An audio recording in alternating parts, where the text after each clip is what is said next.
Hi friends, ఎలా ఉన్నారు? నేనైతే చాలా బాగున్నాను. మీరైతే ఎలా ఉన్నారో కామెంట్ సెక్షన్లో కామెంట్ చేయండి. ఈరోజు మనము చాలా హెల్దీ అయిన రెసిపీ, చాలా టేస్టీగా ఉండిద్ది.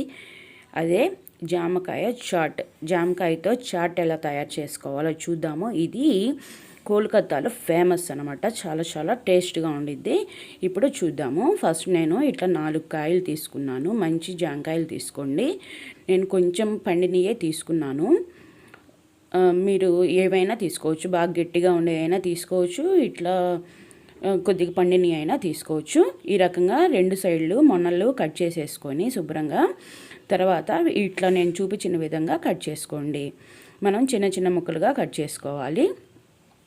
నేను 4 కాయలు తీసుకున్నాను, 2 మెంబర్స్కి వచ్చింది. ఇట్లా మనం అన్ని జాంకాయలన్నీ కట్ చేసుకొని పక్కన పెట్టుకోవాలి. తర్వాత ఒక బౌల్ తీసుకోండి.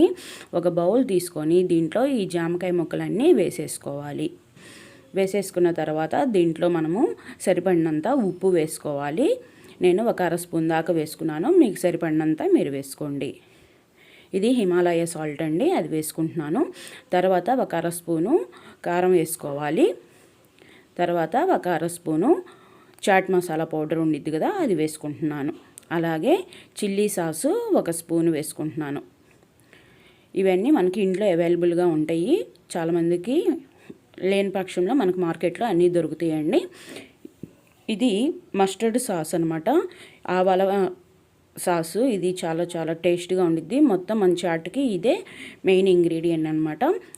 ఇది కూడా మనకి మార్కెట్లో అవైలబుల్ దొరికిద్దండి. తర్వాత 1 స్పూను నిమ్మరసం వేసేసుకొని బాగా కలుపుకోవాలి. మీకు కావాలంటే ఉల్లిపాయలు, కొంచెం పచ్చిమిరపకాయలు కూడా వేసేసుకోవచ్చు. వేసుకొని ఇవి మొత్తం బాగా ఈ ఇంగ్రీడియంట్స్ అన్నీ జాంకాయకి పట్టేటట్టు బాగా కలుపుకోవాలి. చూసారు కదా ఎంత కలర్ఫుల్గా ఉందో. టేస్ట్ మాత్రం సూపర్గా ఉందండి. నాకైతే చాలా బాగా నచ్చింది. అందుకే ఇమీడియట్గా మీకు కూడా చేసి చూపిస్తున్నాను. తర్వాత కొంచెం కొత్తిమీర ఇట్లా కట్ చేసేసుకొని వేసుకోండి. అంతేనండి, మనకి జామకాయ చాట్ అనేది రెడీ అయిపోయింది. మీకు గనక నచ్చినట్టయితే లైక్ చేయండి, షేర్ చేయండి, కామెంట్ చేయండి. మళ్ళీ నెక్స్ట్ వీడియోలో మళ్ళీ మంచి వీడియోతో కలుస్తాను.